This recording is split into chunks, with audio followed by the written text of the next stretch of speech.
On va peut-être s'installer, reprendre, puisqu'il est à 11 heures passé de quelques minutes. On se croirait à la radio, là. Et peut-être refermer cette porte-là. Et puis, si vous le souhaitez, laisser la porte ouverte pour assurer l'aération des locaux. Et peut-être garder en tête que le masque reste nécessaire dans cette situation qui s'améliore, mais qui reste quand même peut-être un peu tendue.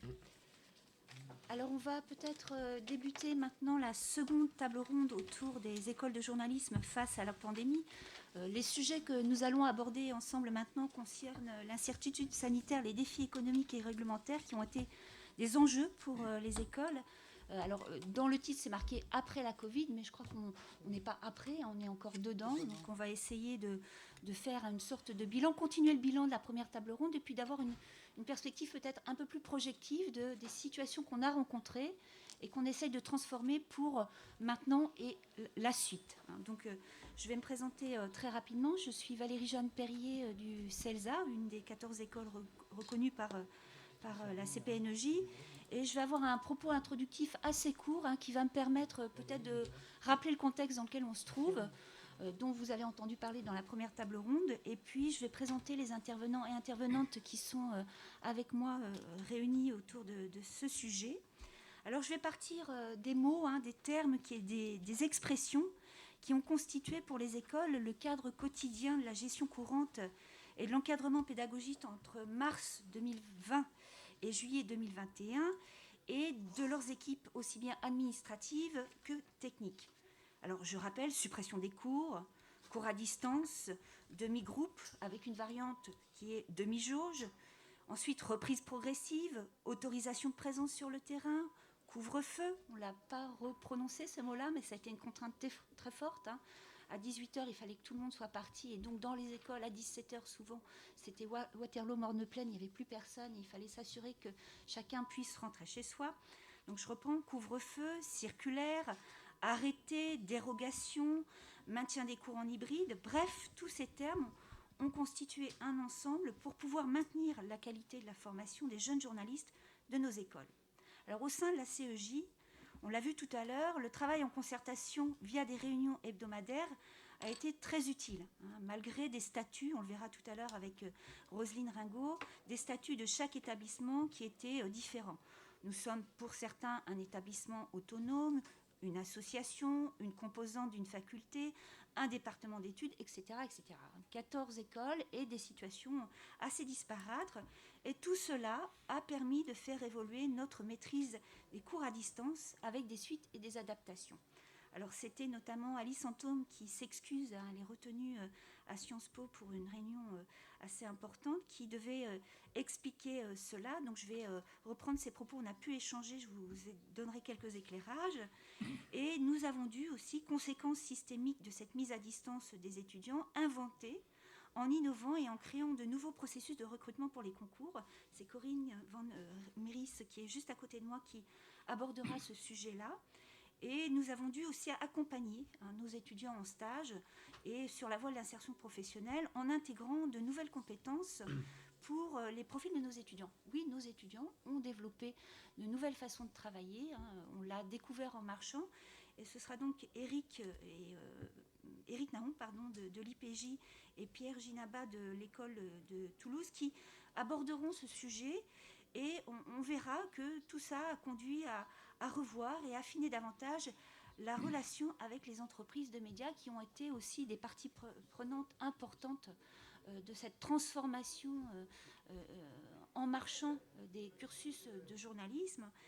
Et donc ce seront aussi Eric et Pierre qui parleront de ces questions-là.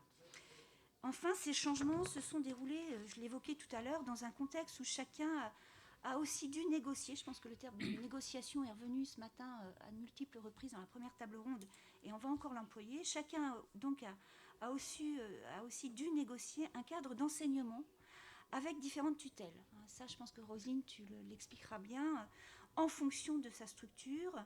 Et tu essaieras, je crois, d'établir une sorte de typologie. Alors, c'est difficile avec 14 écoles, mais on voit des catégories émerger avec au centre les enjeux de ces liens avec les institutions, où chacun, directeur ou directrice d'école, avec ses équipes, a dû travailler pour pouvoir faire tout ce que vous avez pu voir dans la première table ronde. Donc à chaque fois une intervention de 10 à 15 minutes, et puis comme tout à l'heure, hein, on regroupera les questions à la fin. Alors peut-être pour planter le décor et revenir sur la question, le premier point qu'on pourrait essayer d'aborder, c'est quelle place pour l'enseignement à distance après ou juste après le Covid et les périodes de confinement, déconfinement, reconfinement. Alors ce que m'a confié Alice Antôme, c'est qu'elle s'est rappelée en relisant les comptes rendus ô combien précieux du secrétaire de la CEJ que, en fait, pendant cette période, à Sciences Po notamment, il y a eu en tout 15 changements de maquette, notamment sur la première année. Et ça, c'est quand même assez significatif, hein. Une maquette, c'est quand même le cadre rassurant, figé, qui permet de s'assurer de la progression des étudiants dans leur formation. Et bien ce cadre-là a connu, en tout cas pour cette école, et je pense que c'est le cas pour beaucoup d'écoles, a connu vraiment beaucoup de soubresauts, de recompositions, et qui ont été très compliqués humainement. Alors humainement compliqués pour les équipes pédagogiques, mais aussi pour les étudiants qui ont été un peu bousculés, un peu beaucoup. Hein. Et la question qui se pose maintenant, c'est qu'est-ce qu'on garde de ces mutations des maquettes? Est-ce qu'on garde des choses totalement liées à la distance, qui a permis une chose que Alice a soulignée au téléphone, c'est que l'autonomie des étudiants hein, dans leurs apprentissages a été grandement favorisée. Autonomie des étudiants qui est liée à la distance, qui permet la souplesse sur des emplois du temps qui étaient très chargés, mais en même temps qui pèsent. On l'a entendu tout à l'heure dans la voix de Sandy, hein, avec cette charge psychologique du stress qui est là.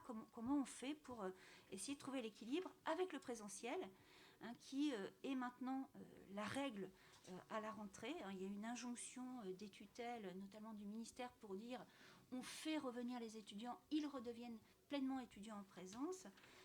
Est-ce que c'est perdre, avec le retour au présentiel, la compétence d'autonomie qui a été le plus de cette période, qui a été d'ailleurs aussi, c'est ce que rappelait Alice, saluée par les professionnels et les rédactions. On l'a entendu beaucoup au moment des remises de prix et de bourses, où on a entendu ce discours de ceux qui avaient accueilli nos étudiants post-formation en temps de pandémie et qui ont salué hein, cette capacité de réaction des étudiants et qui l'ont vu comme un bénéfice de cette crise. Alors ce constat du mixte est à organiser et commun aux écoles, alors que justement la rentrée universitaire se profile sous le sceau de l'injonction au présentiel. Donc il y a une sorte de tension, un paradoxe hein, qui à nouveau pèse sur les écoles entre l'envie d'essayer d'articuler présence et distance, dont on sent bien qu'on peut encore tirer un certain nombre de choses, et puis cette pression à nouveau des tutelles hein, qui veulent absolument que les étudiants reviennent. Alors au CELSA, peut-être petite précision, dans ce cadre, ce que l'on garde en tout cas en ce moment, c'est l'idée de la permanence du lien. On l'a entendu, hein, cette permanence du lien, c'est quelque chose qui est ressorti des exercices et des situations pédagogiques. On a vu beaucoup les messageries être mobilisées par les intervenants, par les équipes pédagogiques et par les étudiants pour toujours s'accorder ce coordonné. Et c'est l'idée de cette permanence du lien qui reste notamment dans les sessions pratiques, qui bien sûr se passent en situation, mais qui peuvent aussi bénéficier de cette distance. Par exemple, au moment de la prise de contact d'un intervenant de radio, de télévision ou même de web, de presse écrite, souvent le premier temps du cours, c'est un temps de discussion, prise de contact, négociation sur les sujets. Et là, on s'aperçoit que cette permanence du lien peut être anticipée. C'est-à-dire que quand on arrive en cours, finalement, cette prise de contact, cette façon de travailler a été anticipée et on rentre dans le vif du sujet. Donc il y a une sorte d'efficacité qui se met en route. On a pris contact, on s'est briefé, on est en quelque sorte dans une pré-conférence de rédaction et la messagerie ensuite va permettre ce qu'on appelle le suivi sur le terrain. Ce qui était peut-être quelque chose qui était un point aveugle des responsables de formation, hein, quand les étudiants vont sur le terrain, bon, bien sûr, on les suit, on sait où ils sont, on s'est accordé avec l'intervenant, mais en même temps, il y a une certaine forme de liberté. Et là, on peut voir les intervenants, les étudiants échanger. Je suis là, il se passe ça. Et on voit aussi les impossibilités qui sont aussi formatrices. Un contact n'est pas là, une source se dérobe, une difficulté, la gestion des imprévus et l'accompagnement des étudiants devient possible, et aussi le retour à la rédac. Parfois, ce moment de la formation où les étudiants ont des difficultés à dire ou à exprimer les difficultés qu'ils ont rencontrées, parfois ne reviennent pas aussi, ça c'est quelque chose, disparaissent dans la nature. Hein, ce retour par le suivi par exemple une messagerie WhatsApp, c'est quelque chose qui est un plus, hein, qui permet la coordination et le suivi. Donc il y a des petits bénéfices, et comment on fait pour organiser tout ça, hein, ce sont des questions qui se posent et qui ne sont pas encore réglées, puisqu'on est dans cette tension paradoxale que j'évoquais tout à l'heure. Donc voilà pour le premier point de cette table ronde. Je m'excuse, j'ai peut-être été un peu longue, mais pour essayer de rendre compte de toutes les pratiques dans les écoles, il était, je pense, nécessaire aussi de témoigner à travers ma voix de ce qui avait pu être tiré comme bilan, notamment à Sciences Po. Alors maintenant, je vais passer la parole à Corinne, qui va aborder un sujet peut-être qui est encore frais dans nos mémoires, et qui est celui de l'évolution des modalités de concours. Il y avait une question tout à l'heure lors de la première table ronde sur et après, qu'est-ce qui va se passer, hein, vous avez changé des choses. Est-ce que vous allez garder ces changements? Donc, Corinne, là, est-ce que tu peux éventuellement revenir sur ce qui a été modifié, comment les écoles ont travaillé à cette modification, oui, c'est ça, des recrutements des étudiants par les concours, et est-ce que tu as entendu des choses significatives pour la suite? Bonjour à tous et toutes. Alors, grosse pression sur mes épaules parce que, effectivement, je pense que je ne vais pas être en mesure, je le dis tout de suite, de vous dire clairement comment vont se passer les modalités de recrutement en 2022, même si, bien sûr, il y a quelques éléments qu'on pourra garder et qui nous donnent quand même voilà, des pistes, on va dire, par rapport à tout ça.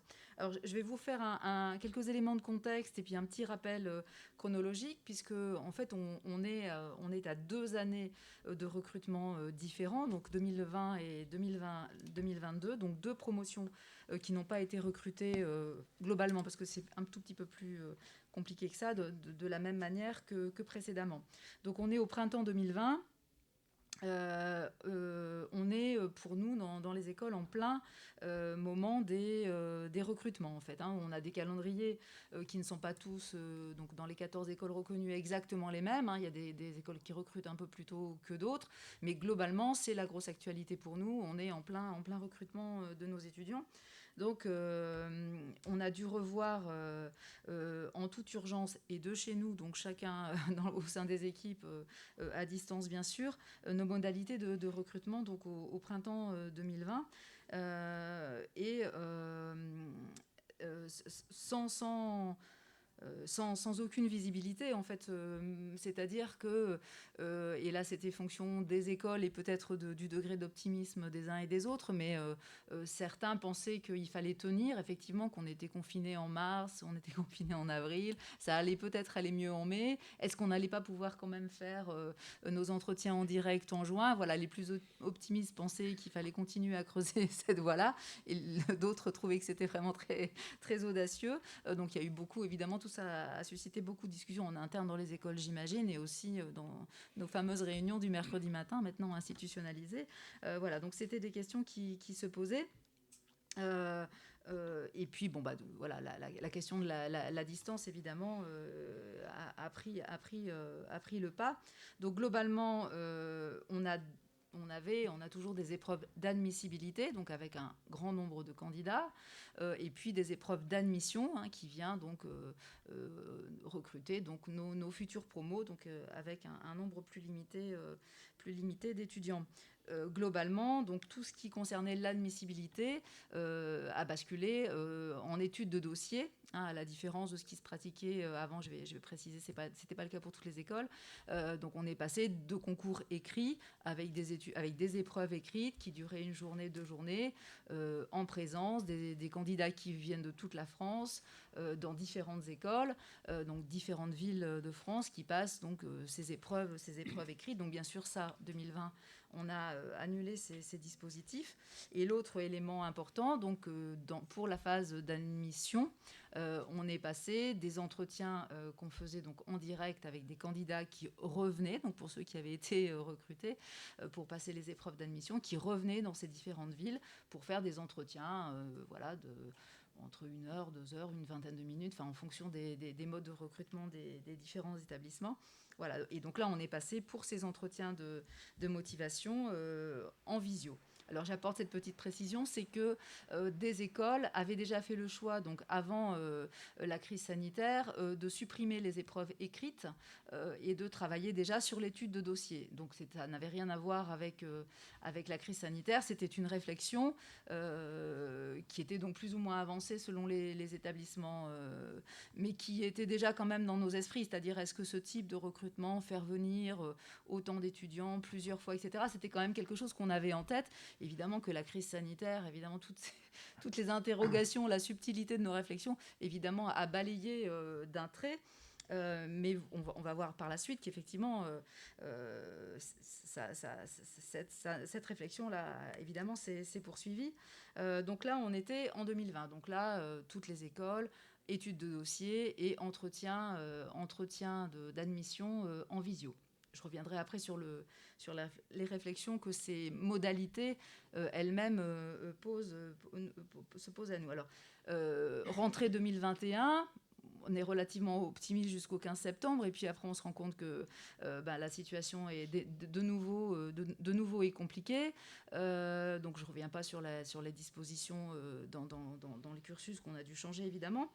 Et au moment où on est en train de réfléchir, c'est-à-dire il y a 1 an, c'est à peu près ce qui se passe actuellement pour 2022, on se dit comment on va recruter au printemps, modalité qu'on doit rendre publique relativement rapidement, puisqu'on a des salons de l'étudiant, on a des journées portes ouvertes, on a des interrogations nombreuses, parfois insistantes, de futurs candidats. Comment ça va se passer en 2022 ? Donc on réfléchit, donc on est en septembre 2021, on réfléchit, et là encore une fois, on a des optimistes et des négatifs, et des gens un peu réalistes, et là on se dit, on va peut-être pas, en tout cas c'est ce qui s'est passé à l'ESJ, on va pas peut-être partir, c'est-à-dire travailler sur 2 scénarios en parallèle. Voilà, le plus simple est de décider qu'on reconduit. On a un tout petit peu de visibilité. Hein, on a pris des décisions en urgence, mais là on a un petit peu de visibilité. On a vu ce qui allait pas, ce qui peut être amélioré. On part, en tout cas c'est le choix qui a été fait dans la plupart des écoles et chez nous. On va partir sur un recrutement identique à 2020, c'est-à-dire un dossier étudié et des entretiens que l'on va faire à distance. Donc là, on est on est sur 2021, et donc c'est ce qui a été décidé donc pour l'an dernier.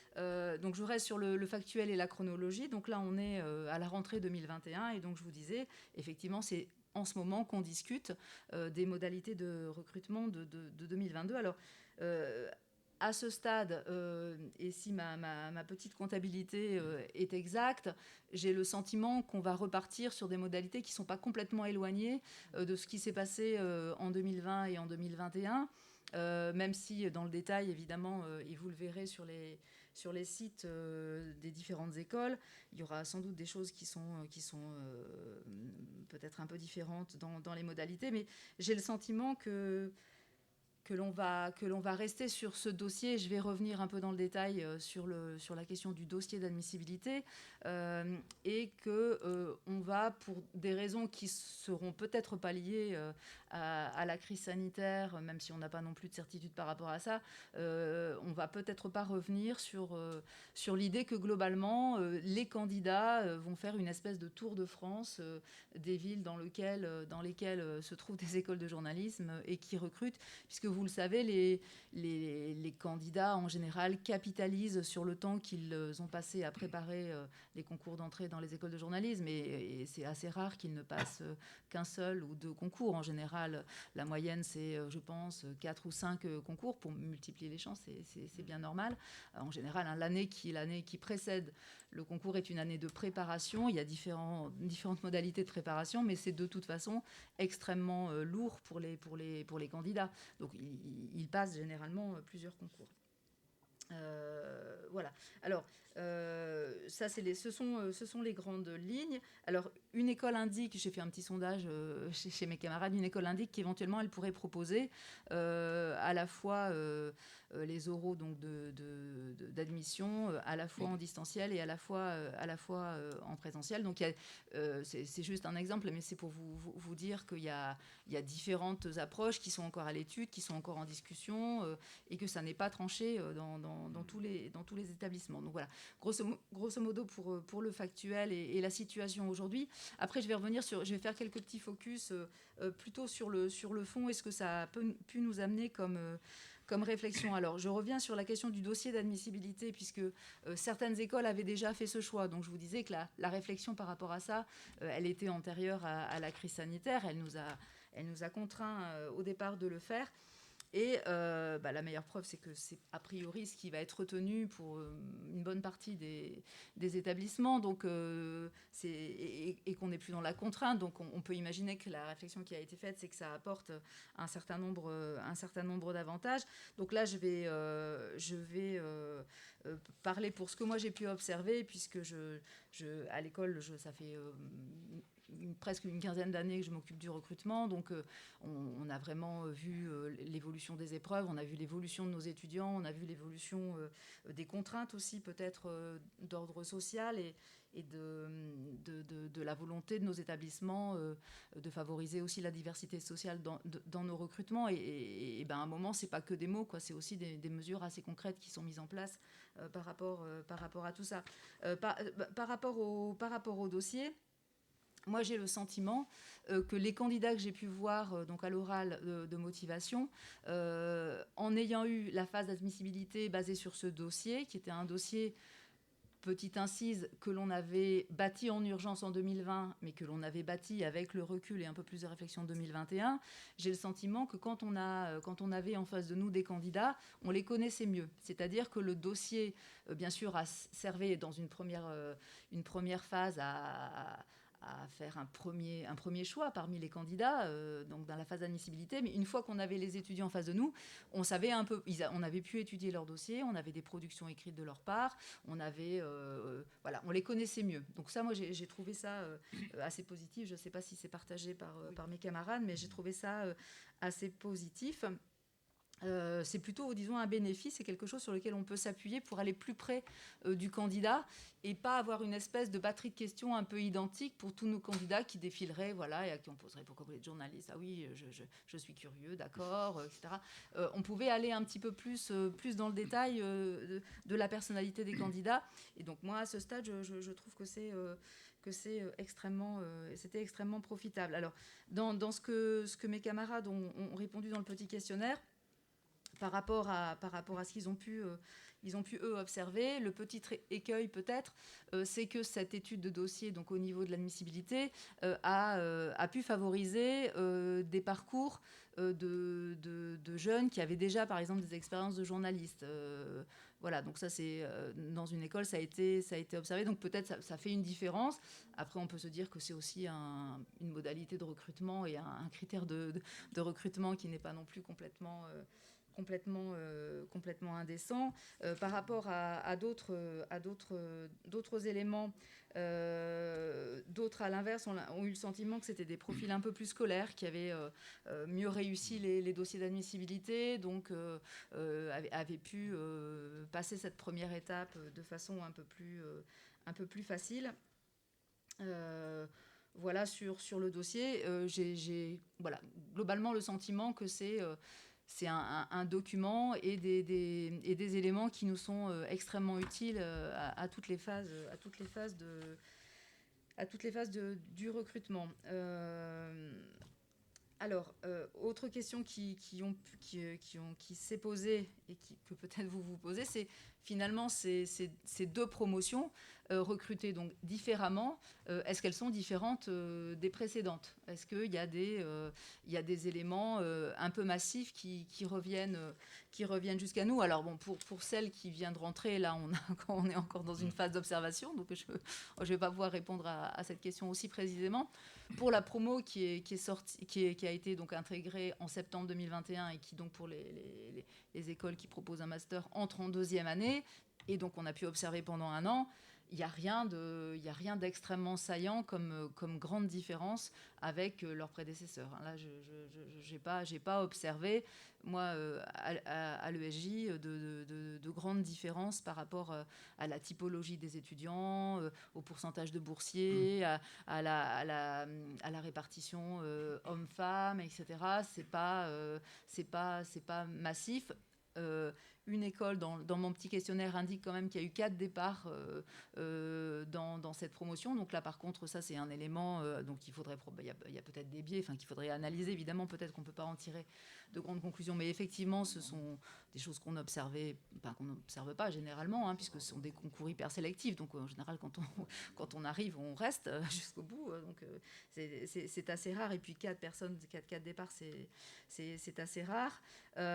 Et aussi une petite question, mais ça j'y reviendrai sur des modalités et les questions qui se posent à nous, peut-être des difficultés d'ordre liées à l'orthographe et à la maîtrise du français, puisque vous êtes peut-être dit qu'effectivement, par rapport à un écrit qui se fait dans un amphi avec des surveillants, voilà, toutes les modalités de type concours que vous pouvez bien imaginer, la réalisation d'un dossier à distance ne nous permet pas de contrôler que la personne qui a réalisé le dossier, qui a rédigé ces textes, l'a bien fait elle-même, en fait. C'est évidemment, on part sur de la confiance, mais voilà, on n'en est pas certain. Moi, je n'ai pas observé cette différence entre ces promos à l'ESJ, mais j'ai des collègues qui ont été, en tout cas pas dans cette promo-là, j'ai des collègues qui l'ont noté, c'est-à-dire une différence. Et après, on est dans un contexte général de maîtrise de l'orthographe et du français qui globalement est de toute façon un tout petit peu problématique et qu'on observait aussi en 2019 et en 2018. C'est pas lié. Donc ça, c'est aussi une question voilà, que je laisse relativement ouverte, parce que je pense qu'on n'a pas encore suffisamment d'éléments pour pouvoir vraiment répondre à cette question. Ces promotions-là sont-elles différentes? En tout cas, voilà. Et puis, parce que l'autre élément qui va intervenir, c'est la question de l'insertion professionnelle de ces étudiants, puisque nous, en fait, c'est là-dessus qu'on se base, voilà, pour voir si ce qu'on fait correspond à ce qui est attendu. Voilà, c'est à partir du moment où nos étudiants, à la sortie de l'école, travaillent, travaillent encore 2 ans plus tard et encore 5 ans plus tard.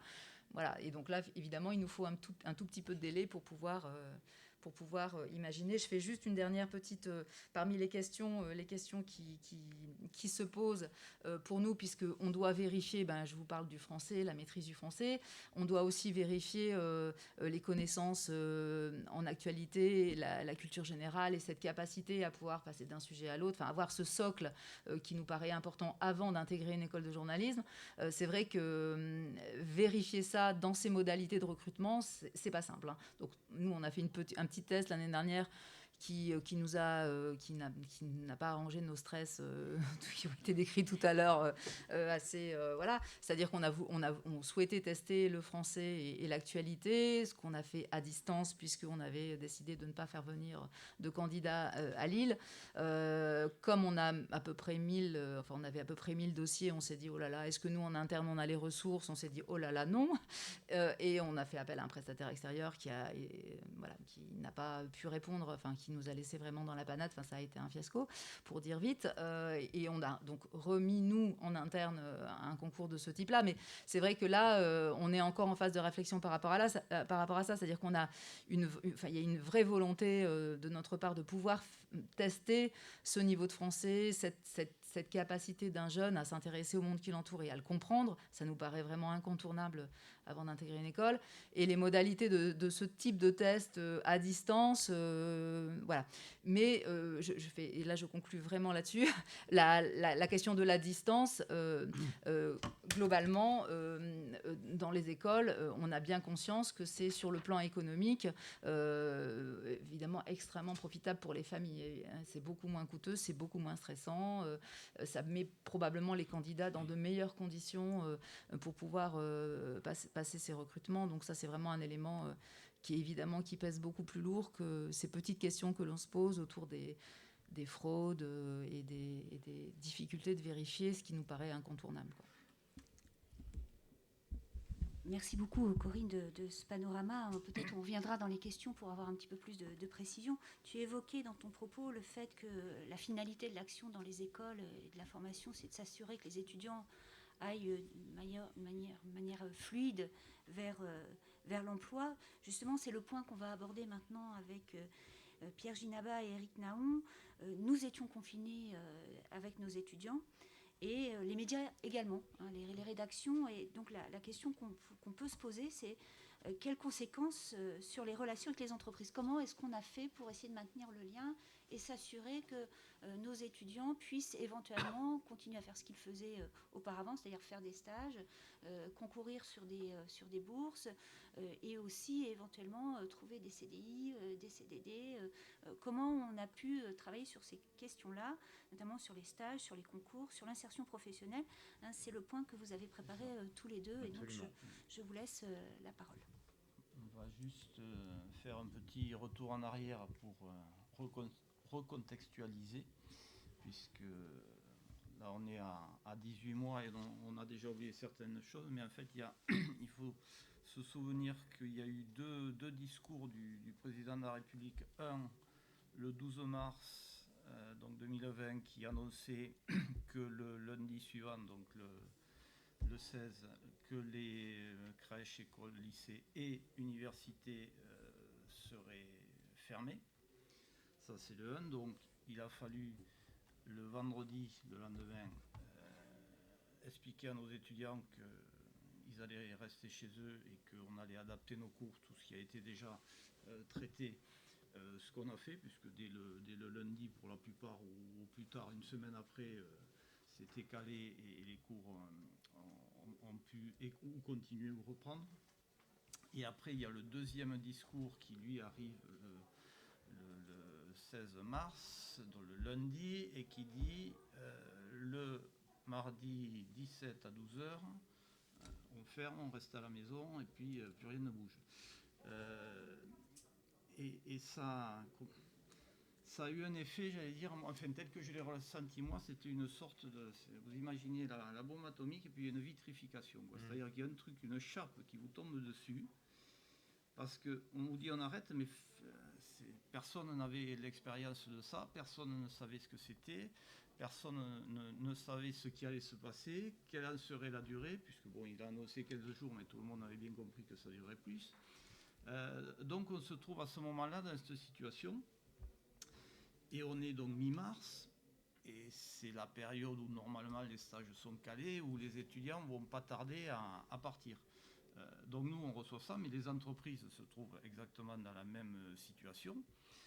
Avec eux, ils avaient une priorité qui était de gérer leur production, de voir avec leurs salariés comment ils faisaient.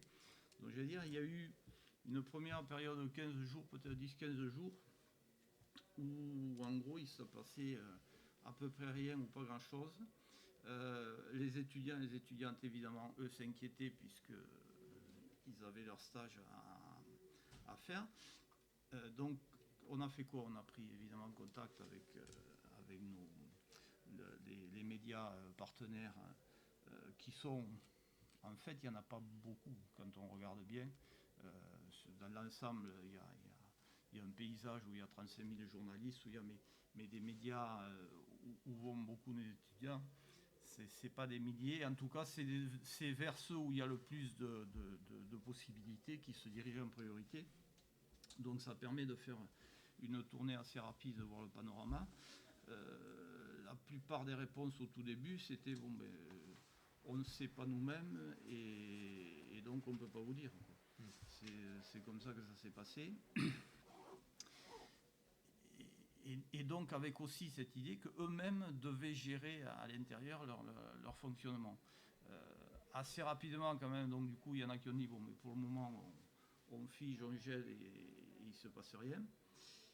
Et au fil du temps, après 3 semaines à peu près, 3 semaines, un mois, quand la situation a commencé, j'allais dire, à se stabiliser, voire se détendre, il y a eu quelques réponses disant bon, on va peut-être on va essayer d'aider les étudiants, parce que là aussi, si vous voulez, de toute façon, les étudiants qui vont en stage, ils vont pas en stage pour rien faire. Quand ils y sont, ils bossent beaucoup. Donc, il y a deux options. Soit vous avez des gens qui foutent rien et que vous ayez un stagiaire ou pas, vous n'en avez pas besoin. Soit vous avez des gens qui travaillent et à un moment, il va bien falloir assurer le travail. Donc quelque part, la logique, c'était que sous réserve que la situation se décante un peu, c'était que les stages se déroulent quand même. Alors globalement, au final, il s'est passé quoi? Il y a eu quelques stages, mais finalement pas beaucoup, qui ont été en gros coupés en deux pour essayer de faire, enfin, de pouvoir accueillir plus d'étudiants. Mais en tout cas, sur mon expérience et ce que je connais des uns et des autres aussi, c'est qu'il y a eu des décalages, il y a eu des reports. Au niveau du ministère, du coup, les stages ont été autorisés jusqu'au 31 décembre, ce qui ne se faisait pas les autres années. Donc il y a eu tous ces reports qui ont permis de décaler. Pour ce qui est, par exemple, les France Télé, les CDD d'été, l'été, c'était plutôt en septembre-octobre. Voilà.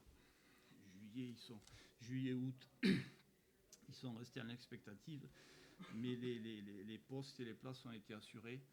Et globalement, j'allais dire, si on accepte l'émotion, le moment, ça s'est plutôt pas mal passé, sachant que c'est très important, puisque le stage, c'est quand même la porte d'entrée la plupart du temps à l'emploi, puisque c'est ce qui permet aux jeunes de faire leurs preuves et de montrer qu'ils sont susceptibles d'être embauchés. Donc, de ce point de vue, pour eux, si les stages avaient été supprimés, ça aurait été, je ne sais pas si ça aurait catastrophique est le terme, mais enfin, ça aurait été très très gênant. Et finalement, j'allais dire, au bout du bout, ça s'est plutôt pas mal passé. Alors, sachant, là, je vous le fais 18 mois après, mais sur le moment, c'est clair que les étudiants et les étudiantes venaient nous voir, parce que, pas au tout début, ça c'était un peu pareil, ils ont une période, ils étaient plutôt sur est-ce qu'on va faire des cours ou pas des cours, est-ce qu'on va venir, pas venir, mais assez rapidement le stage est revenu en tête, et donc oui, ils étaient inquiets, ils posaient des questions. La difficulté qu'on avait nous sur ça, c'est que autant sur des programmes, sur des formations, on peut agir parce que c'est nous, plus ou moins bien, mais on peut agir. Sur un stage, c'est l'entreprise qui décide. Exactement. Donc là, on est pieds et poings liés. Et pareil, j'allais dire que globalement, je trouve que les médias ont bien réagi et bien joué le jeu, puisque au final, en tout cas à ma connaissance, il n'y a pas eu de vrais problèmes particuliers. Oui, la problématique a été un tout petit peu différente pour mon école, l'IPJ Dauphine, parce que je vais séparer les premières années des deuxièmes années. Les deuxièmes années, les M2, à l'époque, dans le monde d'avant, nous finissions fin mars. Donc il fallait que tout soit calé fin mars, et notamment toute l'anticipation des bandes démos que l'on envoie, que ce soit à Radio France, à France Télé, etc., devait être fini pour nous le 20 mars. Et que voyant arriver la bombe, pour le coup, on a énormément travaillé en amont pour tout finir au 15 mars, se barrer avec les disques durs, et après travailler à distance pour les envoyer à France Télévisions, TF1, machin, etc. Et donc quand la bombe est arrivée, j'aime bien cette idée, on a eu, les élèves et moi, à un moment genre, voilà, on a réussi, on a fait notre truc, sauf que tout commençait. Et c'est là où en fait, tous les stages qui étaient calés pour mars, avril, mai, ont été annulés. Donc ça a été une semaine, 2 semaines de sidération, le temps pour nous de nous réadapter, et nous avons décidé que, comme on ne savait pas si les stages allaient se maintenir et que c'est une condition d'obtention du diplôme, nous avons décidé de créer nous-mêmes un magazine, un site internet entièrement géré par les étudiants, uniquement coordonné par des intervenants, qui aurait valeur de stage, enfin qui aurait valeur de voilà qu'on évaluerait nous et qui serait finalement le stage pratique. Donc ce que les étudiants ont fait à peu près sur tous les domaines, avec un nom baroque, le pangolin. Et dans le même temps, nous étions, comme Pierre, comme les autres, à partager, ça a été dit très très bien d'ailleurs dans la première table ronde, à partager toutes nos infos pour savoir, tiens, à France Télé, ça se passe comme ceci, ils vont décaler dans les régions, ils vont décaler les CDD, les résultats vont quand même avoir lieu. Le problème n'étant pas finalement pour les stages des étudiants en télé et en radio, parce que bien souvent, on réussit à leur caler pour l'été, ou ils réussissent à se caler pour l'été, des contrats à durée déterminée ou des piges, mais bien pour les rédactions d'écrit et de web, qui se trouvaient être souvent en télétravail. Donc on a eu ensuite des stages en télétravail pour des élèves à partir de juin-juillet.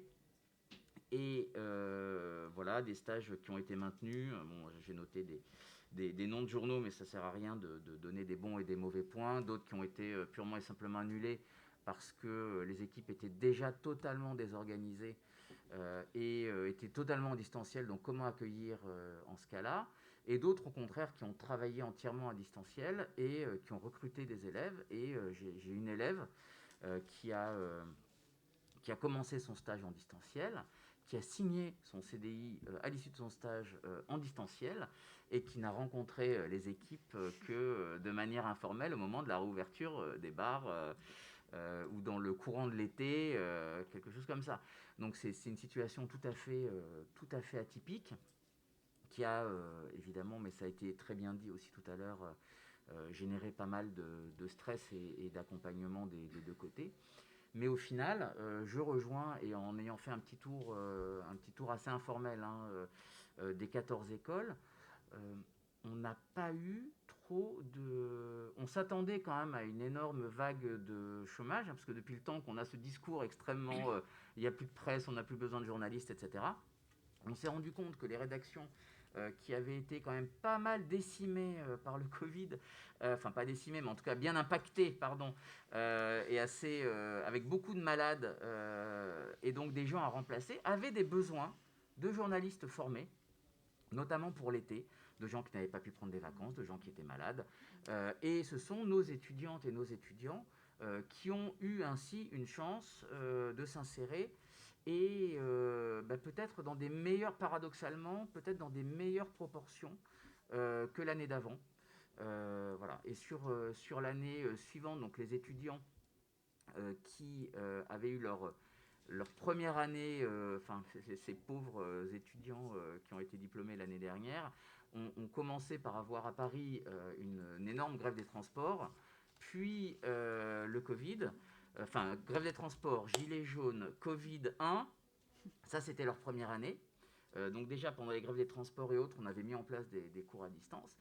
Et puis ensuite sur leur deuxième année, limitation, les fameux reportages 1h 1 km, les reportages dérogation, qui ont ensuite été 1h 10 km, ça c'était formidable. Et donc ceux-là avaient des vrais problèmes sur la valeur de leur diplôme et également sur leurs compétences, c'est-à-dire est-ce que je vais avoir les mêmes compétences que la personne qui est sortie l'année d'avant ou l'année d'après. Et il a fallu qu'on cravache beaucoup, mais au final, ils se sont toutes et tous insérés là où ils le souhaitaient, dans les mêmes proportions que les autres. Petit bémol, et après j'en termine, petit bémol, le facteur psychologique. C'est-à-dire que l'étudiante ou l'étudiant qui avait du mal à s'insérer dans tel média aura assez vite, ou à qui on propose un travail à distance, va assez vite avoir ce retournement qui arrive auparavant, qui arrive peut-être 5-6 ans, après 5-6 ans d'expérience ou 18 à 20 mois d'expérience professionnelle non satisfaisante. On en a quelques-uns qui ont très vite bifurqué vers autre chose. Voilà. prétextant des conditions de management, ce n'est pas le métier que je désire faire, finalement les aspirations que j'ai ne sont pas celles. Voilà, il y a eu 2-3 cas comme ça, assez significatifs, qui ont changé d'orientation en expliquant qu'ils avaient envie de choses plus concrètes et moins distantes, et que finalement c'est ou de partir un an, une année sabbatique, histoire de ne pas être encore à distance. Donc voilà à peu près. Et, ouais, Non, vas-y, vas-y. et sur les étudiants de première année, donc de M1, quasiment tous les stages de PQR ont pu être maintenus / décalés au prix de beaucoup d'efforts de ma consoeur. Et on a eu de mémoire 2 annulations.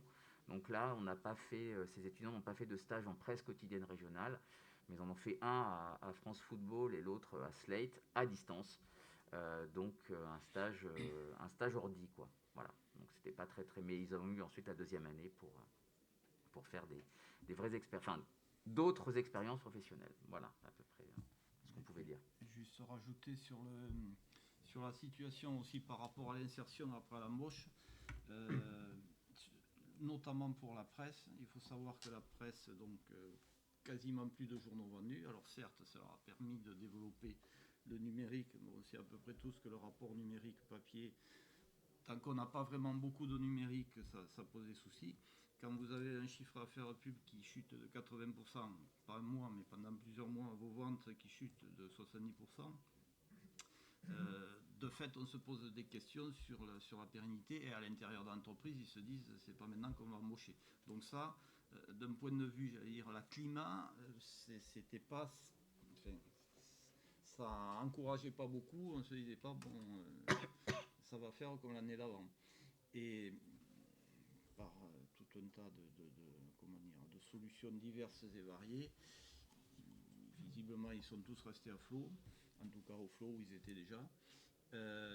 Et donc derrière, ça n'a pas eu d'impact particulier sur les embauches. Mais la question économique à ce moment-là était très très très importante. Alors on le voit, hein, les changements qui sont intervenus à la lumière de la crise sont systémiques. Hein. C'est le recrutement, c'est les cours, c'est le suivi des étudiants, c'est le rapport aux entreprises. Et pour les écoles, ce qui a été complexe, c'est que tous ces sujets étaient à aborder de front et dans des situations organisationnelles tout à fait, alors je ne vais pas dire disparates, hein, ces écoles, elles ont toutes une histoire, des équipes, enfin, il y a aussi une question humaine dans cette traversée de la crise.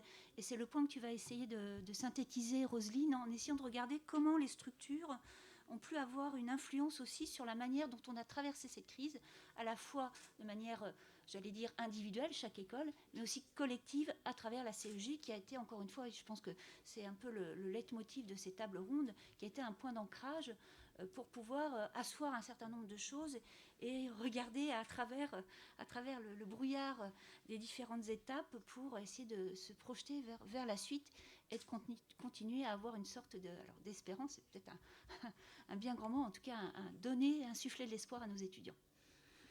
Oui, tout à fait. Moi, j'avais envie de me pencher sur cette question depuis le début. On en avait parlé parce que, bon, à Grenoble, j'ai été quand même particulièrement concernée par les difficultés liées à l'empilement des structures pour arriver à être entendus. Mais je pense qu'on a tous eu quand même des difficultés avec un nouveau point qu'on ne connaissait pas, quelque chose qui est arrivé dans nos espaces mentaux, c'est la dérogation rectorale. C'est la dérogation rectorale qui a été l'instrument de contrôle et de gestion du gouvernement, qui a donné la responsabilité aux recteurs de région d'accorder ou non le fameux présentiel. Valérie, tu commençais par la novlangue qui est maintenant connue de tous, mais voilà, c'est ça. Donc moi, je veux faire une petite focale sur ça. C'est le présentiel, comment on l'a obtenu, dans quelles conditions, Et je me base sur les comptes rendus d'Arnaud qui nous sont à tous très précieux. Parce que à un moment donné, je vais cadrer la temporalité. Arnaud a carrément fait des tableaux, un tableau qui était actualisé par semaine sur qui a la dérogation, qui ne l'a pas, qui l'a comment, etc. Et c'est vrai que je pense qu'on peut parler de disparités, de très grandes disparités. Pourtant, on n'est pas nombreux. Mais du coup, je pense qu'il faudrait plus d'éléments. Et là, on est un peu... on manque de recul, on l'a tous dit. On est très modeste par rapport aux résultats qu'on vous livre aujourd'hui. Parce qu'on est encore dans le jus et la Covid n'est pas finie. Mais ce qui est sûr, c'est qu'il y a eu des situations très contrastées d'une école à l'autre, avec ce nouvel instrument de contrôle qui est cette fameuse dérogation rectorale. Pourquoi ? Parce qu'on a l'habitude, en tant que responsable d'école de journalisme, de négocier pas mal de choses avec pas mal d'acteurs, mais pas avec les recteurs de région. Ça, on ne connaissait pas. D'autant plus que finalement, le distinguo qu'on va pouvoir faire, c'est comment y accéder. Et il y avait ceux qui ont pu accéder plus ou moins directement et ceux qui ne pouvaient pas, de par la structuration et le statut de l'institution. Voilà, donc en fait, on avait déjà vu des gestions de crise un peu différentielles selon nos structures dès le premier confinement. Mais je pense que le point de déflagration et de contraste, c'est avec cette fameuse dérogation rectorale. Je vois que mes collègues acquiescent. Et donc, je vais me focaliser sur l'après-discours Castex, qui arrive le 30 octobre. Donc, réunion exceptionnelle le vendredi. Pour échanger sur ça avec des... Alors, on avait tous écouté, bien évidemment, le discours avec les collègues Capel qui disaient « Ah, t'as vu, on va pouvoir faire revenir les étudiants parce que les enseignements, on a vu l'ouverture sur les enseignements pratiques et qui nécessitaient des équipements. » Donc, on a tous, et le lendemain, on a échangé sur ça. Et c'était un message d'espoir sur cette gestion de confinement qui allait être potentiellement différente de la précédente, qui est arrivée plutôt en fin d'année, donc c'était pas le même contexte.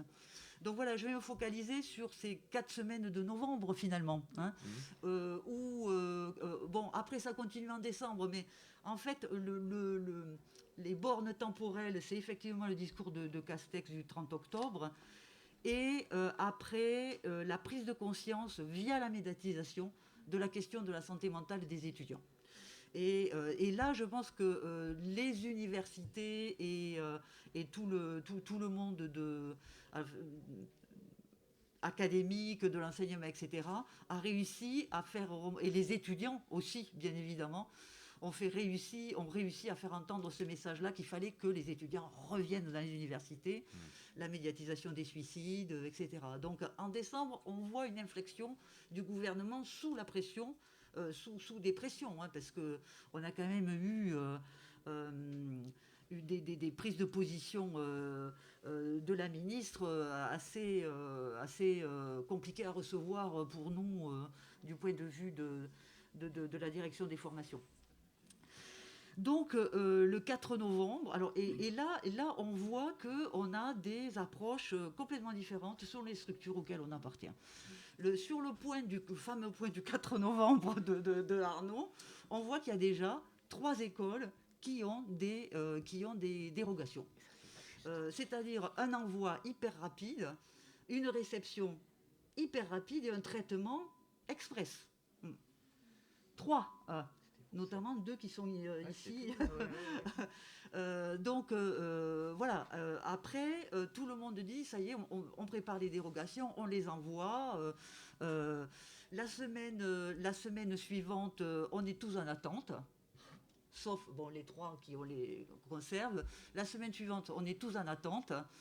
Et la semaine du 18, les dérogations commencent à être mises en place. 18 et la dernière semaine de novembre, on voit une mise en place, alors progressive, très restrictive, hein. Tout le monde a joué le jeu de porter à dérogation des groupes très restreints, bien souvent des M2, radio, télé, ce qui correspond aux critères des équipements incontournables et des moments aussi dans les rythmes pédagogiques qui ne sont pas tout à fait les mêmes pour tous. Voilà, et alors par contre, il y a quand même, alors il va y avoir des exceptions à tout ce que je dis, parce que c'est très difficile à restituer, étant donné qu'il y a quand même pas mal de cas particuliers. On a quand même aussi 2 cas particuliers d'universités, enfin Sciences Po Paris et côté CELSA, qui disent non, nous on reste fermé 4 semaines. Voilà. On suit la voie, c'était ce qui avait été dit, hein, 4 semaines de tests. Voilà, donc on a ces écoles-là qui sont en attente du dégel, du dégel et qui proposent des dérogations pour décembre. Voilà, et puis on a la grosse majorité qui obtient des dérogations à partir de mi-novembre, on va dire comme ça, et plus précisément à partir de la 3e semaine. Et on a un cas particulier je ne sais pas si je peux citer la localisation, mais Marseille nous dit, nous, le rectorat, on n'a pas de contact avec eux. Donc on a une gestion qui est faite par la présidence, et ça je trouve ça très intéressant, parce que c'était ce à quoi on pouvait s'attendre quand même. Exactement. Voilà, quand je dis qu'on a nous un ovni dans nos paramètres là qui arrivent du rectorat et de la dérogation par un recteur de région. Voilà. Et puis moi, le cas à Grenoble qu'on a, nous, c'est que on est dans une, alors j'ai pas de refus frontal, mais on est dans le cas d'une dérogation tellement restrictive qu'elle est jamais applicable. Voilà. Et du coup, ça nous oblige en plus. Alors, il y a des temporalités différentes aussi, parce qu'il y en a qui apprennent que leur dérogation va valoir jusqu'à Noël. Il y en a qui disent « Ah ben non, moi on m'a dit 15 jours ». Il y en a qui disent « Ah non, nous c'est un mois ». Voilà, alors que nous on était soumis à un rythme, on renouvelait les dérogations sans cesse pour essayer de les obtenir dans des meilleures conditions, en tout cas à Grenoble. Du coup, ça nous a demandé, mais tous, ça nous a demandé un travail sur les maquettes, qui c'est qui le disait tout à l'heure, énorme, en temps très restreint, en mobilisant toutes les équipes. Bon, et vous savez qu'il faut penser à la fois aux équipements, etc. Donc là, on a beaucoup parlé de la santé mentale des étudiants, et bien sûr qu'il faut, mais je pense que la santé mentale des équipes a pris un coup aussi. Tout le monde était épuisé, sans voir vraiment parfois l'amélioration venir, quoi. En tout cas, nous, ça a été très tard. Pourquoi ? Parce qu'on était bloqué sur une dérogation qui nous demandait de faire un jour un étudiant sur une semaine. Donc c'était ingérable pour la pédagogie en journalisme, c'était juste. Alors je m'étais accepté dans le tableau, mais inapplicable. Voilà. Et quand je revoyais les données que tu avais compulsées, Arnaud, à ce moment-là. C'était, on avait obtenu une dérogation, mais elle était inapplicable. Et en plus, dans des conditions d'attente permanente, en renouvelant pratiquement toutes les semaines. Je regardais Emmanuel, il me semble que c'était ça. C'était toutes les semaines, et attendre le dimanche soir une réponse pour prévenir des étudiants qui habitent parfois à 500 km pour un cours le lundi. Non. Voilà. Donc, au bout d'un moment, on a dit non, c'est pas possible, quoi.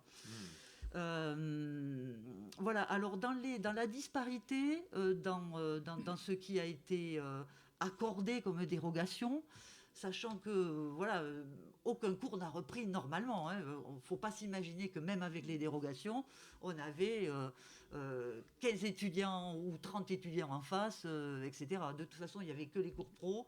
Et pour maximiser la chance d'avoir des dérogations, nous-mêmes, on s'était bien disciplinés à remplir ces critères-là. Alors, même quand les dérogations étaient acceptées, alors moi j'ai dit non, c'était carrément ingérable, mais il y en a d'autres qui avaient dérogation avec terrain, oui, ou avec terrain, non. Donc, et ça, c'est pas anodin, parce que je pense que, donc, il y avait le couperet du recteur d'académie, mais il y avait la manière dont les dérogations étaient amenées. Et avec des fois bon, allez, on leur dit qu'ils peuvent faire court, mais ils peuvent pas sortir, pas de terrain. C'est très compliqué. Et là, on se rend compte que, en fait, et ça va être notre chantier. Enfin, c'est un chantier en fait qui existe depuis longtemps, mais qui est renouvelé, il me semble, dans un nouvel environnement politico-administratif, avec une nouvelle gestion administrative des universités, qui est de sans cesse avoir à réassurer le caractère un peu spécifique d'une école de journalisme qui fait partie souvent des universités ou des composantes lettres, langues, etc. Mais qui demande un univers de professionnalisation énorme, donc qui est à la fois dans deux cultures, en fait, dans deux ou trois cultures universitaires, parce que la professionnalisation, il n'y a pas qu'en journalisme qu'elle existe, hein, mais évidemment. Voilà, donc là, on se rend compte qu'il faut toujours réexpliquer nos engagements vis-à-vis des étudiants, notre culture académique et professionnelle, etc., professionnalisante, etc. Donc c'est très difficile. Je ne sais pas où j'en suis. Je ne me suis pas du tout. Encore 2 minutes, puis après on passera au temps de Ok. questions. Donc c'est très difficile du coup avec ces entrées multiples et un peu de nuances sur bon ben moi le rectorat je connais pas ou une chape qu'on a vécue. Valérie l'a connue, moi aussi, où on nous dit bon attention. On respecte le circuit administratif, mais ça, on le sait, on est dans un univers où on sait qu'il faut respecter le circuit administratif. Donc, de là où on est, pour arriver à une délégation rectorale dans un temps voulu et en ayant des conditions positives, c'était plus compliqué pour certaines écoles que pour d'autres, eu égard à la place que l'école tient dans la structure, dans le système universitaire alors privé-public, en fait, c'était pas tant le clivage sur ça. Sauf que peut-être il y a un accès plus direct. Toi, Pierre, tu as appelé le rectorat direct. T'as pas de strate au-dessus de toi. Oui, moi j'ai un avantage, c'est que qui est quelquefois un inconvénient, mais comme voilà, je suis seul, on a tous en direct, c'est très simple. Et je suis tombé sur un recteur intelligent et compréhensible.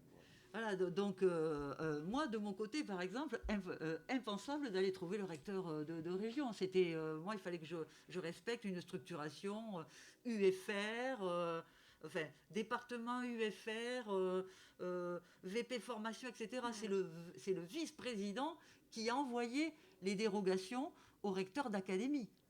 Donc on avait ces filtres successifs. Donc évidemment que les écoles de journalisme qui sont là aujourd'hui, qui ont une structuration académique qui les rapproche du niveau de la présidence, c'est-à-dire ce qu'on appelle les composantes, ou en gros quoi, une unité qui est déjà à N-1 de la présidence, voilà, comme Bordeaux, comme l'IPJ. Ça facilite les allers-retours, les dialogues, etc. Et dans ces éléments aussi de distinction là sur cette gestion, on peut parler aussi de contexte qui venait de connaître des changements de gouvernance très forts. Et c'était le cas à Grenoble, puisque on est passé d'un contexte d'université fusionnée qui venait juste à peine de se faire, à une transformation de la gouvernance avec un passage à ce qu'on appelle l'université intégrée ou les établissements publics expérimentaux. Le gros mastodonte, quoi.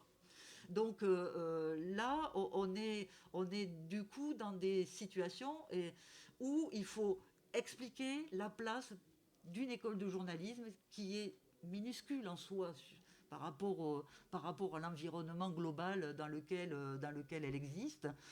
Il y a cet aspect-là. Il y a une gouvernance renouvelée, soit par l'élection d'un nouveau président, voilà, qui ne connaît pas encore toutes ces structures, etc.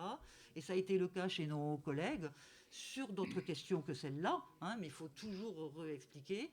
Soit le cas comme je le disais, d'une nouvelle structuration de la gouvernance, donc la question de la nouveauté. Voilà, donc après, ça n'explique pas tout, parce qu'il y a des écoles qui ont eu des dérogations, mais sans terrain, qui n'ont pas trop compris pourquoi. C'est clair. Voilà. Voilà, donc je vais m'arrêter là.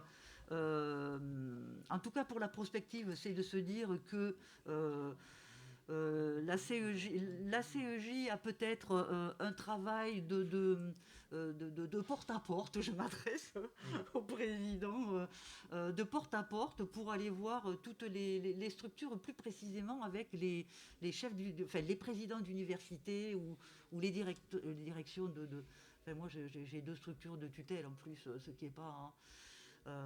qui ne facilite pas la vie. Voilà, pour continuer à faire valoir nos spécificités dans un environnement qui est de plus en plus contraint, à la fois sur des contraintes financières, des contraintes de recrutement, etc. etc. Mais je pense que c'est aussi un travail qui a été entamé hein. Pendant la crise. Les contacts avec le ministère, notamment en enseignement supérieur, ont été oui, tout à fait. engagés et ont permis aussi peut-être aussi d'accélérer à un moment donné des décisions qui étaient un peu difficiles à prendre. Et ça a été important parce que comme je parlais d'instruments de gestion de crise par le gouvernement, qui passent par les fameuses circulaires qu'on a évoquées ce matin. Il y a les circulaires qui tombent du ministère, mais qui n'arrivent pas forcément, quand je parlais de stratification du système académique, voilà. Tandis qu'avec avec les entrées de Pascal à la CEJ, on avait ces fameuses circulaires, le dimanche soir en général aussi. Donc on savait à quoi s'attendre, sachant que malgré tout, moi en tout cas à Grenoble, on pouvait être au courant de ces circulaires, mais on devait attendre le traitement de la circulaire par la présidence de l'université. Il était hors de question de sauter un échelon, quoi. Mais ça permettait d'avoir un petit peu d'anticipation, d'avoir des éléments de pression en faisant un mail. Ah mais là, bon voilà, alors qu'est-ce qui va se passer parce que, bien évidemment que la dynamique, c'était de non-stop demander des comptes ou des échéances à notre hiérarchie pour pouvoir espérer arriver à avoir le sésame de la dérogation la semaine suivante, quoi. Pour nos étudiants. Oui, en quelque sorte, on a fait un travail de journaliste aussi hein, pour aller chercher l'info grâce à la CEJ et opposer ces informations. Parfois. Ouais. C'est pour ça que ça a été vraiment utile, cette mise en commun des réunions du mercredi ou la mise en commun des documents. Moi, je sais que je me suis bien appuyée aussi sur ce qui était fait, l'attestation élaborée en commun. On n'en a pas parlé. Voyez, C'est un point qu'on pourra peut-être aborder. Oui. C'est qu'à un moment donné, pour pouvoir faire accéder au terrain, on a réfléchi de manière commune à l'établissement d'une attestation. Et là, pour le coup, Alice Antôme, qui n'est pas là malheureusement, mais a été très active parce qu'il y avait une sorte de protocole qui était déjà présent à Sciences Po et qu'on a pu discuter, partager, avec un outil commun qui a permis aux étudiants d'aller sur le terrain, bien sûr avec les limitations de distance, et surtout avec un instrument très utile qui a été le protocole sanitaire, qui était une façon de garantir aux tutelles que nous avions la prudence de rappeler à nos étudiants un certain nombre de règles et que tout ne se faisait pas comme ça de manière informelle et qu'il y avait une réflexion d'accompagnement et de formation qui nous incombait. Voilà. Alors peut-être qu'on va laisser la parole. Vous voyez, on est voilà. Ce point de bureaucratie, parce que j'étais un peu en première ligne là-dessus. Non, mais On insiste beaucoup sur cette bureaucratie, mais c'est vraiment le dispositif qu'il faut bien comprendre si on peut externe à notre dispositif, enfin à notre système. C'est que quand Roselyne dit que moi j'interceptais entre guillemets à la source les circulaires, c'est un gain de temps que vous ne pouvez pas imaginer. C'est-à-dire qu'une circulaire, c'est une instruction ministérielle qu'on doit appliquer, qui parfois arrive des heures totalement baroques. Alors souvent, la directrice générale de l'enseignement supérieur qui travaille beaucoup, elle les valide le samedi soir pour des choses qu'on doit mettre en place dès le lundi suivant. Donc, moi, je reçois ça, je le transmets à mes collègues, etc. Je me souviens par exemple que la circulaire de rentrée, elle arrive le 6 août 2020, donc c'est super, tout le monde est prêt dans les universités. Bien sûr, les services, ils sont là au taquet pour appliquer une circulaire. Si je n'intercepte pas cette circulaire et que je l'envoie sur la liste de diffusion des 14 écoles, qu'est-ce qui se passe dans les structures? Elle arrive à la présidence, secrétariat de la présidence. Donc si c'est le week-end, alors il y a des présidents très sérieux qui bossent le week-end, puis d'autres qui n'arrivent pas. Ensuite, ça descend VP formation. Ensuite, à la structure, le VP formation va pouvoir l'envoyer éventuellement aux directeurs et directrices de départements et de composantes, qui eux-mêmes vont pouvoir le renvoyer aux responsables de formation, etc., s'ils le jugent utile et nécessaire. Donc, pour nous, dans la spécificité des écoles de journalisme, avoir accès à cette information, vous comprenez bien que même si, et Roselyne nous explique très bien les difficultés, il ne faut pas sortir de son cadre, etc., de savoir ce qui va se passer avec cette avance, c'est évidemment très important. Mais un autre point que vous n'évoquez pas et qui change les choses quand même, c'est le courage politique de la présidente ou du président de l'université. Parce que moi, j'ai la chance, à Dauphine, avec El Moumoum, d'avoir eu un président qui, dès le départ, nous a dit tous les interstices pour que nos étudiants reviennent en présentiel, il faut les saisir. Or, j'ai eu à intervenir auprès d'autres écoles, pour aider d'autres écoles qui avaient qui avaient des présidences qui étaient un peu moins audacieuses, on va dire, et qui étaient plutôt dans une approche conservatrice. Donc ça joue quand même beaucoup sur nos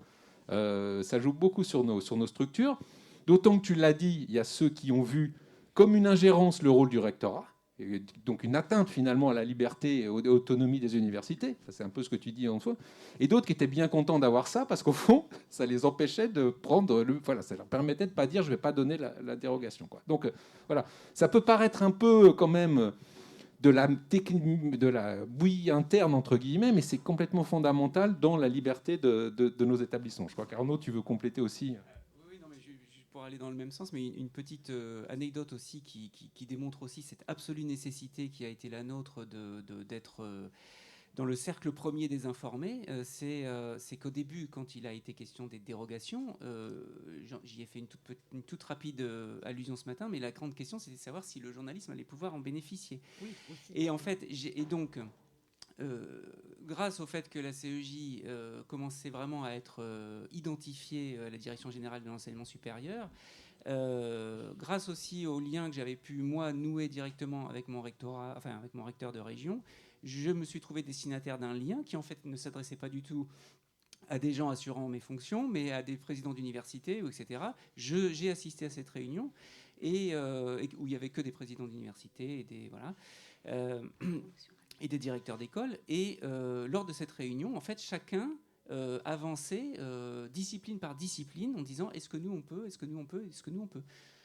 Étant donné que je n'étais pas spécialement un invité de premier choix, je me suis gardé de prendre la parole, mais immédiatement derrière, j'ai envoyé un mail à la directrice générale. Et dans la demi-journée, on a reçu confirmation que oui, bien sûr, le journalisme. Et ça, je dois dire que ça a été aussi absolument déterminant, puisque derrière, on a pu très rapidement s'engouffrer dans la brèche. Alors, avec les mésaventures de certains et tout ce que tu as décrit, Roselyne. Oui, des temps de latence plus ou moins. Absolument. Mais voilà. Et d'ailleurs, ce qui était aussi frappant à observer, c'est que, alors que nous avions eu cette confirmation en ligne directe de la Direction générale de l'enseignement supérieur, après, ça a pu bloquer dans certains rectorats, justement. Voilà. Mais alors, peut-être on peut essayer de... Oui, il y a des questions, c'est ce que j'allais proposer de faire. Voilà. Bonjour, Didier Falcan, les clés de la presse. Concernant cette dérogation, les journalistes, avec une carte de presse, on pouvait aller travailler. Donc c'est étonnant qu'il n'y ait pas eu de suivi à ce niveau-là pour les étudiants, entre guillemets. Alors, la carte de presse n'était absolument pas une dérogation. On pouvait sortir du kilomètre. À l'Esbrouf. Il n'y avait aucun dispositif. Il y avait aucun dispositif. J'avoue l'avoir utilisé en permanence. Oui, mais il n'y a aucun dispositif réglementaire qui l'autorisait, notamment à Paris. Certains de mes voisins, car j'habite dans un quartier avec pas mal de journalistes, donc plutôt dans l'Est parisien, se sont fait retoquer, ont eu une amende, etc. Donc en fait, non, la dérogation faisait foi et était vraiment opposable lors de contrôle. D'accord. La carte de presse fonctionnait à l'esbrouf. Et nos étudiants non apprentis n'ont pas de carte de Non, presse. tout à fait. Voilà. Non, sinon, deux questions. Une sur le concours. Par analogie, il y a eu des concours. Les écoles de commerce ont fait leurs concours écrits, oraux, en se baladant partout. Donc, c'était pas un critère, je dirais, de sanitaire. Donc, j'imagine que vos choix, c'est plutôt des critères, vous l'expliquez bien, de faciliter, éviter que tout le monde se balade et qu'il y ait un coût, etc. Donc ça, c'est quand même malgré tout. Derrière ça, la question, c'est est-ce que c'est un vrai choix, finalement, de conserver cette part de sélection sur dossier et puis de faire à distance, je dirais, les entretiens. Et puis la deuxième question, c'était sur concrètement, distanciel, présentiel. À la rentrée, ça se présente comment? Est-ce qu'il y a un petit peu de distanciel qui s'organise dans les écoles? Je vais tenter de répondre sur la première. Oui, c'est un choix, en fait, c'est un choix. C'est-à-dire, aujourd'hui, vous voulez dire, parce qu'en 2020, ça n'a pas été un choix. Non, mais au printemps, toutes les écoles de commerce, les écoles d'ingénieurs ont fait des concours. Bien sûr, mais je pense même déjà l'année dernière, je pense qu'il y a un certain nombre d'écoles, notamment les écoles de commerce, qui avaient déjà en 2021 rebasculé leur recrutement. Je ne sais pas si c'est l'unique élément d'analyse par rapport ou de comparaison.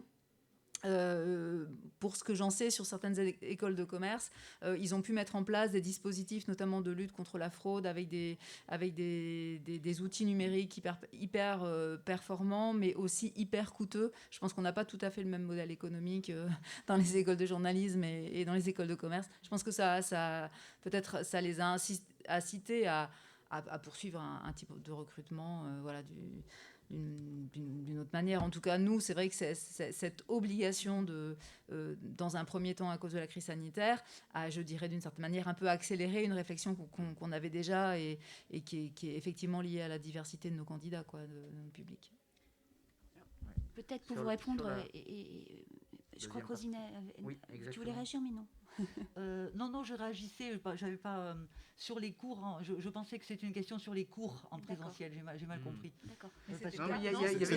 C'était ma deuxième question, effectivement, alors, sur aujourd'hui. Mais alors, je peux vous répondre que autant on a eu l'injonction à faire des cours en distanciel, autant à cette rentrée, on a l'injonction inverse. C'est-à-dire que du présentiel. Voilà. C'est-à-dire que le doigt sur la couture du pantalon et puis. Mais on a cette souplesse du distanciel pour un étudiant qui va être qui a été malade et qui a suivi un cours en distanciel la semaine dernière. Comme toutes nos salles maintenant sont équipées et que les outils sont assez faciles. Et puis on a eu quelques petits problèmes dans l'envoi de nos dates, confère l'épuisement dont on parlait ces derniers moments. Et donc on a eu des enseignants qui ne pouvaient pas se rendre physiquement dans nos salles de cours et qui ont donné leurs cours devant une salle pleine. On a eu des modules comme ça. Donc on a eu quelques moments à distance. Et je pense profondément, mais peut-être que je peux me tromper, que dans les prochaines années, quand le trauma du confinement sera passé, où quand même on a infligé 40-50 heures en distanciel à nos élèves et à nous, quand ce trauma sera passé, imaginez des formules et des modules à distance. Je sais que moi, il y a certains cours que j'ai donnés qui étaient horribles à distance et d'autres que je n'imagine plus autrement qu'à distance, parce qu'on peut faire venir on peut jouer aussi de l'interaction qu'on n'a pas dans un amphi. Donc, on verra quand le trauma sera passé. Alors, je crois qu'il y a une autre question là. Puis là, les mains se lèvent. Donc, peut-être ici. Et puis ensuite, Cyril Petit. Et au fond, je crois que c'est Simon qui voulait poser une question. Oui, bonjour. Marc Epstein de La Chance.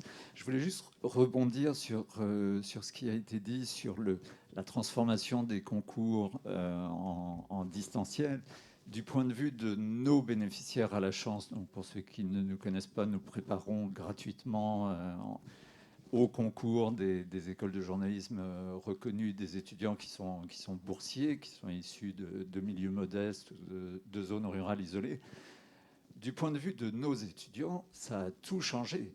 C'est-à-dire que cette crise sanitaire a évidemment été une extrêmement mauvaise nouvelle et un choc pour nous tous. Mais il y a un aspect qui a tout changé pour nos bénéficiaires, c'est ça. Et donc nous appelons vraiment de nos voeux la continuation de ces concours à distance.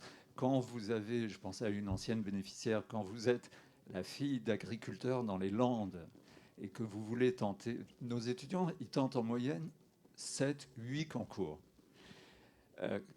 Quand vous êtes boursier ou boursière, vous tentez tout particulièrement des écoles qui sont liées aux facs, qui vont être gratuites.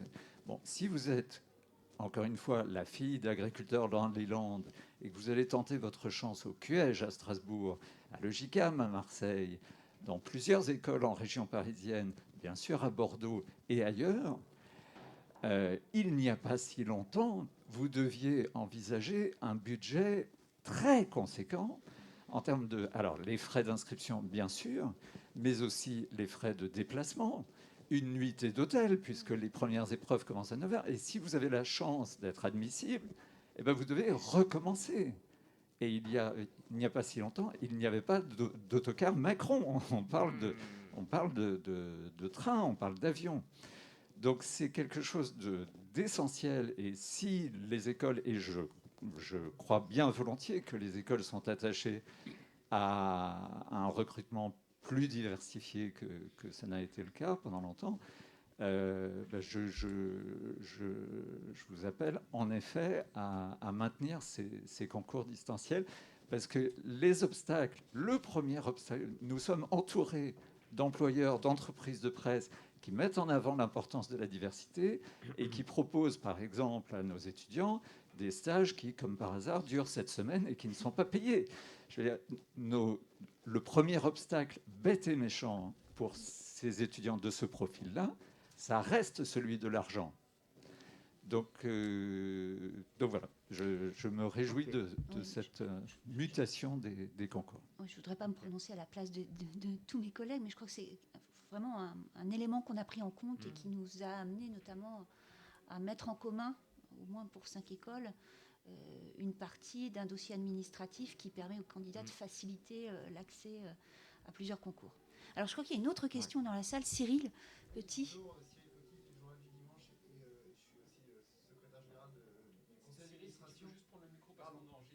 Pardon Pascal.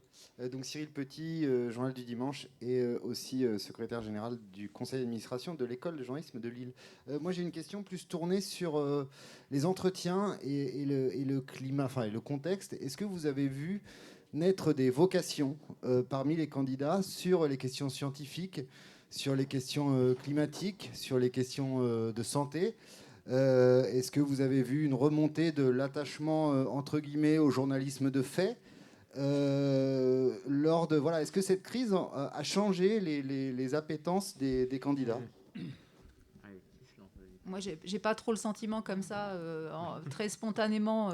Parce que les employeurs en cherchent. Oui, mais nous, par contre, on en a conscience, Cyril. Voilà. C'est-à-dire que, voilà, nous, on est en train de travailler sur ces questions-là. Je vais passer la parole à Olivier Abalin, qui s'occupe de ces questions-là dans notre école à l'ESJ, si tu veux préciser peut-être.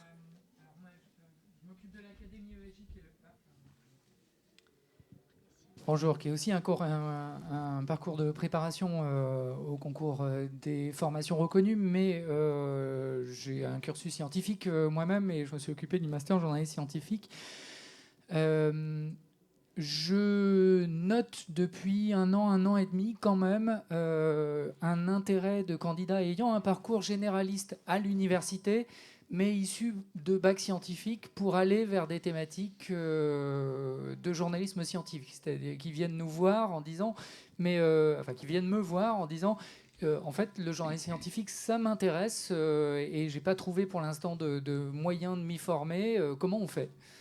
Donc c'est presque un peu un désarroi même. Ils pensent qu'il n'y a pas de solution. Alors il y en a, pour le coup, y compris chez nous. On les fait peut-être pas assez bien savoir, mais il y en a plein ailleurs. Mais au départ, ils pensent que ça n'existe pas, que ils voient pas du tout. C'est pas du tout identifié en fait ces formations-là. Oui, vas-y. Oui, Et alors, je crois qu'il y a une question. Pardon, mais juste les étudiants en bout de course, donc en M2, cette année, avaient plutôt un dégoût des questions scientifiques. Je vois mon camarade de Bordeaux qui opine du chef. Et certains m'ont dit qu'ils regrettaient finalement en début d'année, parce qu'ils ont dû choisir leurs options en fin d'année dernière, enfin en fin d'année académique dernière. Et certains sont venus me voir en septembre-octobre en me disant en fait, je regrette d'avoir pris justice-police ou journaliste de sport parce que finalement, la santé, la science, l'environnement, ça pourrait... j'étais un peu dégoûté. Donc on a eu je pense qu'il y a une attraction-répulsion, donc il faut voir sur le long terme. C'est un peu rapide là. Oui. Oui. Ton besoin, il est pressant, mais la maturation... Oui. Simon Gadras, Voilà. de Ouais, Grenoble. merci. Moi, c'est plutôt un témoignage sur quelques points qui ont été évoqués. Je suis enseignant-chercheur à l'Université Lyon 2 et je m'occupe du master journalisme, qui ne fait pas partie de la CEJ. Alors, je suis arrivé en cours, peut-être que j'ai raté des choses au début, désolé si je reviens. Il y a un point moi, que je n'ai pas entendu qui, moi, m'a posé des questions en tant que responsable d'une formation en journalisme, c'est dans les liens avec les intervenants dans la formation par rapport, par exemple, aux dérogations. C'est-à-dire que j'ai des intervenants qui avaient des cours qui pouvaient à peu près s'adapter au distanciel, des cours un peu plus académiques, un peu plus classiques, qui venaient me voir en me disant moi, je veux une dérogation. Je veux pouvoir faire mon cours en présentiel avec les étudiants, alors que je n'ai pas d'argument, moi, à faire valoir auprès de ma hiérarchie pour ça. Donc, j'étais pris en porte-à-faux. Ou à l'inverse, je crois que c'était un peu évoqué, des intervenants qui faisaient des cours très pratiques, en radio, en télé, des choses comme ça, et qui, eux, ne voulaient pas, par inquiétude par rapport à des questions sanitaires, ne voulaient pas se retrouver dans des lieux avec des étudiants, etc. Et on freinait des cas de fer pour pouvoir faire ces cours pratiques, alors que moi, j'estimais que c'était important que les étudiants les aient. Donc ça, je trouve que ça rajoute aux difficultés qui ont été évoquées là et à notre position qui n'est pas complètement facile. Je voulais revenir sur la question du courage politique, dans le cas des universités publiques, en tout cas des présidences des universités, qui est, à mon avis, un élément très très important. Pour témoigner sur 2 points, sur les dérogations, nous, on n'a eu aucune difficulté là-dessus, c'est-à-dire que la présidence a centralisé, on les a fait remonter, ils n'ont pas cherché à nous dire on valide ou on valide pas, on transmet au rectorat. 48 heures, c'était bouclé, le rectorat a validé tout de suite, ils n'ont pas posé de questions et ça s'est fait très vite. Et sur un autre point, quand on a eu l'autorisation, quand Macron a annoncé du jour au lendemain qu'un jour sur 5, le présentiel était possible, qui s'est traduit par une directive qui n'était pas 1 jour sur 5, mais 20% des capacités de l'université. Et donc notre université a passé un peu de temps à faire une interprétation de ce texte. Et l'interprétation qu'ils ont faite, c'est de dire, on peut accueillir 20% des étudiants. Ils ont fait une enquête auprès de l'ensemble des étudiants, en disant vous êtes où en fait, vous êtes chez vous, vous êtes à Lyon, vous pouvez venir ou pas, etc. Résultat, 50% des étudiants sont en capacité de venir sur place.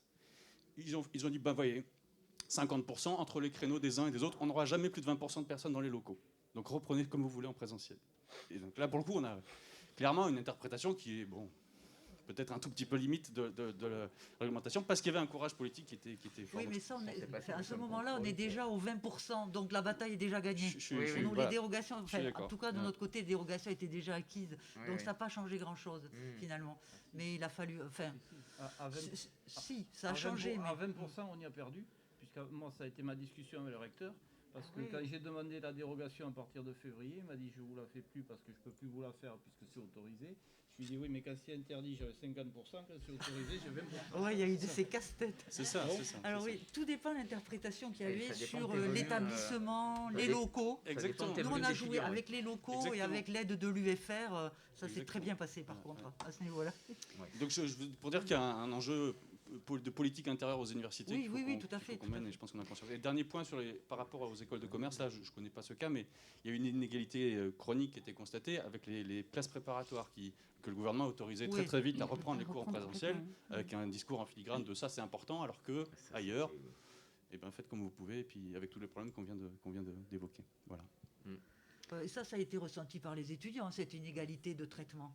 Ça a été très difficile de leur expliquer pourquoi ça se passe comme ça chez nous, pourquoi ça se passe comme ça ailleurs. Dans le traitement IUT, IUT ou master d'université. Les IUT, bon, t'es repéré comme avec enseignement pratique et tout. Des masters pro qui cohabitent avec des masters très classiques, académiques, etc. T'as beaucoup plus de mal. C'est c'est un sacré enjeu. Hein. Je crois qu'on arrive au terme de ces 2 tables rondes. Merci beaucoup d'avoir écouté. Alors, ce n'est pas la complainte, mais c'est le retour sur expérience des quelques mois vécus, plusieurs mois vécus sous ces conditions fluctuantes et difficiles à accompagner. Mais maintenant, je crois qu'on est prêt à beaucoup de choses. Et le maître mot, c'est l'adaptation et la ténacité. On attend la 5e vague. Voilà. Merci et puis bon appétit. Merci. Merci à vous.